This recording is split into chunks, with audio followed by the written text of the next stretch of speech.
Assalamualaikum warahmatullahi wabarakatuh. Alhamdulillahi rabbil alamin. Alladhi hadana ila siratil mustabin.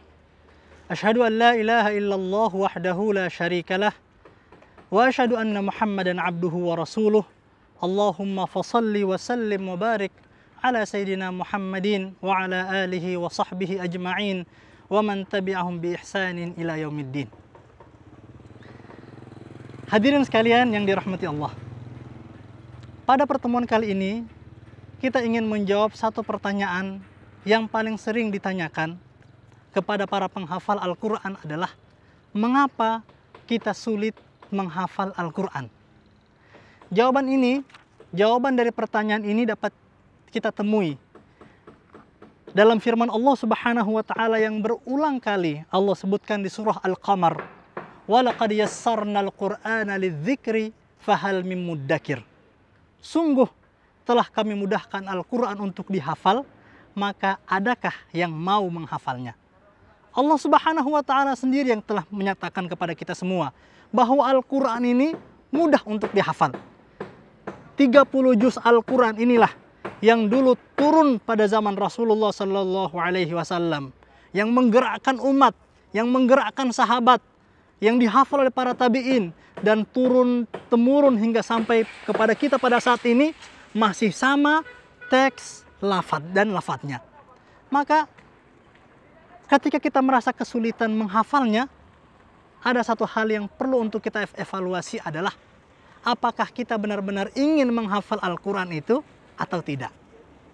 Sebab Allah Subhanahu wa Ta'ala menyatakan dalam Al-Quran, fahal mim muddakir, maka adakah yang ingin menghafalnya? Maka kita periksa kembali keinginan kita untuk menghafal Al-Quran.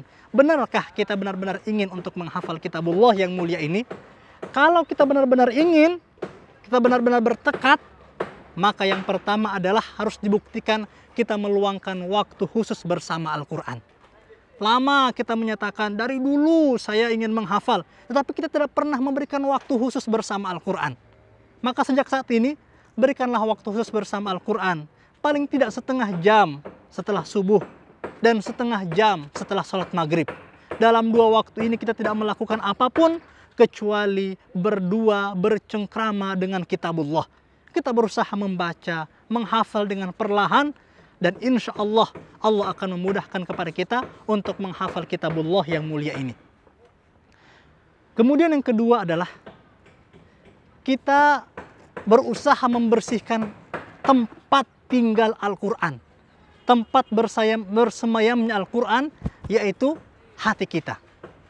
Al-Quran ini akan mau tinggal di dalam hati kita, akan lama tinggal di hati kita ketika tempatnya sudah kita persiapkan terlebih dahulu. Bagaimana caranya? Yaitu berusaha sedikit demi sedikit kita bersihkan hati kita dari noda dan dosa. Dan dengan demikian, Allah Subhanahu wa Ta'ala memberikan kesempatan kepada kita untuk menjadi tuan rumah bagi kitabullah yang sangat mulia. Dan yang ketiga, kita berusaha untuk mencari guru, mencari para asatidz, para ulama yang kepadanya kita bisa berkonsultasi, bisa menyetorkan hafalan Al-Quran, kepadanya kita bisa membaca Al-Quran. Sebab Allah Subhanahu wa Ta'ala telah menetapkan bahwa sesungguhnya Al-Quran ini proses pembelajarannya dari mulut ke mulut. Proses pembelajarannya melalui talqin. Rasulullah talqin Al-Quran ini, membaca langsung Al-Quran di depan malaikat Jibril.